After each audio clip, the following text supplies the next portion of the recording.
Good morning दोस्तों, friends. Welcome to my channel future finance. Channel में आपका स्वागत है। अगर चैनल सब्सक्राइब नहीं किए हैं तो अभी तुरंत सब्सक्राइब बटन प्रेस कर दीजिए। Why this video is important because बहुत जेन्युइन सवाल लोगों का आता है कि म्यूचुअल फंड क्यों और कौन सा लेना चाहिए। दैट मीन्स बहुत लोग ये भी गलती करते हैं कि वो एक ही फ़ंड लेते हैं। जब भी उनका प्लान करते हैं कोई एक फ़ंड ले लेते हैं या फिर 20 फंड ले लेते हैं, 10 फंड ले लेते हैं। ये वीडियो में मैं आपको बताऊंगा कि वो गलती आपको नहीं करना है। ओके, तो म्यूचुअल फंड सही है, टीवी में ऐड भी आता है। तो क्यों लेना है, ये आंसर सिंपल है। क्योंकि कॉमन मैन जिनको शेयर मार्केट के बारे में कुछ पता नहीं रहता है, कुछ नॉलेज नहीं होता है, एंड वो मार्केट के हाई रिटर्न्स कमाना चाहते हैं, वो इनडायरेक्टली म्यूचुअल फंड में एसआईपी के थ्रू या फिर लमसम के थ्रू पैसा मार्केट में लगाते हैं। क्योंकि आपका फंड बहुत ही टैलेंटेड, कोई एक एक्सपीरियंस्ड मार्केट एक्सपर्ट जिसको आप फंड मैनेजर कहते हैं, कह सकते हैं, वो मैनेज करते हैं। वो आपका लॉस को प्रोटेक्ट करता है। Okay, so this is the role of fund manager in our mutual fund segment. तो फंड मैनेजर आपका लॉस प्रोटेक्ट करता है। कभी भी मार्केट नीचे जाता है तो आपका जो फंड है, जो भी स्टॉक में लगाया होगा, वो बेचता है। और कभी भी अप ट्रेंड में आपके पैसा मार्केट में लगा के फंड खरीदता है।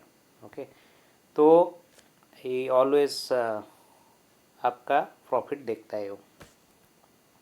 तो क्या हमको कौन सा फ़ंड लेना चाहिए, सवाल ये आता है कि क्या म्यूचुअल फंड लेना है, कितना लेना है, क्या लेना है। तो 3 टाइप के फंड्स रहते हैं। बेसिकली मैं आपको समझा रहा हूँ। डेफ फंड और बहुत सारे फंड रहते हैं, लेकिन जो एसआईपी हम करते हैं 3 फंड में करते हैं: large cap, small cap, mid cap. Large cap में रिस्क लो रहता है, मिड कैप में हाई रहता है, और स्मॉल कैप में वेरी हाई रहता है। ओके, तो क्या अभी लोग क्या करते हैं, उसमें कोई 5 फंड ले लेते हैं, कोई लार्ज कैप का 10 फंड ले लेता है, कोई सिर्फ स्मॉल कैप ले लेता है, मिड कैप ले लेता है। तो नहीं, ये वीडियो में मैं आपको बता रहा हूँ दोस्तों, आपको 50-30-20 का फॉर्मूला लेना है। क्या लेना है? 50-30-20, राइट। ये सिंपल है। दैट मीन्स आपको अगर 1000 रुपये का म्यूचुअल फंड अगर महीने में लेना है, डालना चाहते हैं, तो आप उसमें से 500 रुपीज़ लार्ज कैप में डालिए। ओके, 300 रुपीज़ मिड कैप में डालिए और 200 रुपीज़ स्मॉल कैप में डालिए।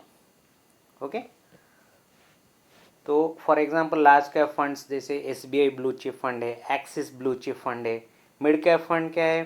फॉर एग्जांपल बोल रहा हूँ मैं, कोटक मल्टी कैप फंड है, एचडीएफसी मिड कैप फंड है, Larsen and Toubro mid cap fund है, यूटीआई मिड कैप फंड है, और स्मॉल कैप जिसमें एसबीआई स्मॉल कैप फंड है, एक्सिस स्मॉल कैप फंड है।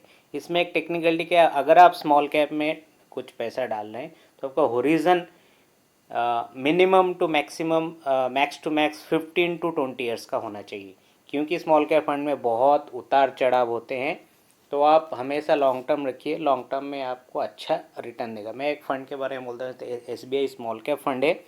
उसने, अगर उसका रिटर्न देखेंगे तो ईयर ऑन ईयर, उसने लास्ट अगर 10 साल का देखेंगे तो उसका CGAR ईयरली 40% रिटर्न दिया है। बट दोज हो, वो फंड को जिन लोगों ने 10 साल तक रखा है उनको आया है।